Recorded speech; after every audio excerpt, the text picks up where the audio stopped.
respiratory pathology, obstructive versus restrictive lung diseases, flow volume loops.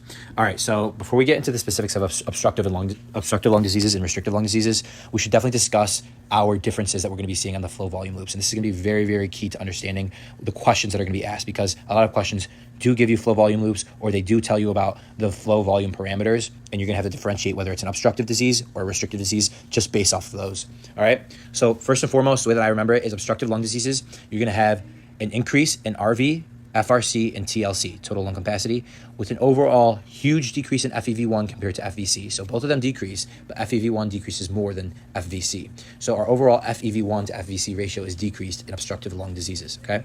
Now, I know that might be a lot, but we're going to kind of discuss why that all makes sense. But before we do that, I'm going to talk about restrictive lung diseases first.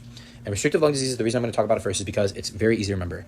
If you see a decrease in anything, okay, so a decrease in pretty much everything except for our FEV1 to FVC ratio, then it's a restrictive lung disease. That's kind of the easy, quick way of memorizing it. So residual volume is decreased, functional residual capacity is decreased, total lung capacity is decreased, FEV1 is decreased, same as FVC decreased, okay? So both of those decrease at the same amount, leading to an overall FEV1 to FVC normal or increased ratio, okay? And that's very key to determining the difference between restrictive lung diseases compared to obstructive lung diseases.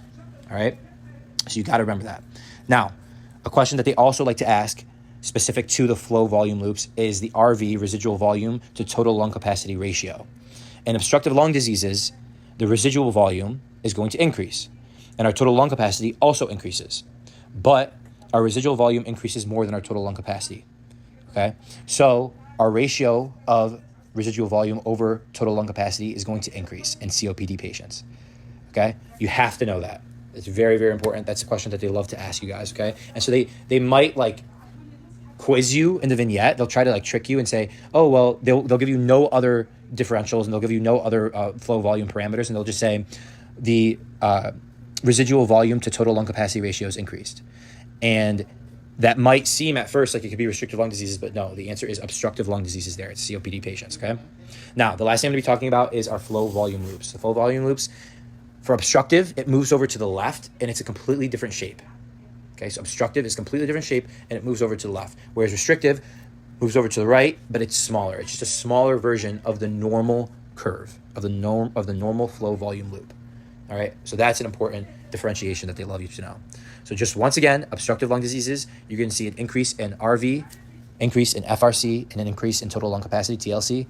You're going to see an overall decrease in FVC and FEV1, but FEV1 is going to decrease further. So FEV1 to FVC ratio for obstructive diseases is going to drop overall. Restrictive lung diseases, everything's decreased. RV, FRC, TLC, FEV1, and FVC. And they all decrease in the same capacity, so your FEV1 to FVC ratio is going to be normal or increased. Very important to know. Keep that in the back of your mind, and we're going to go on to obstructive lung diseases next.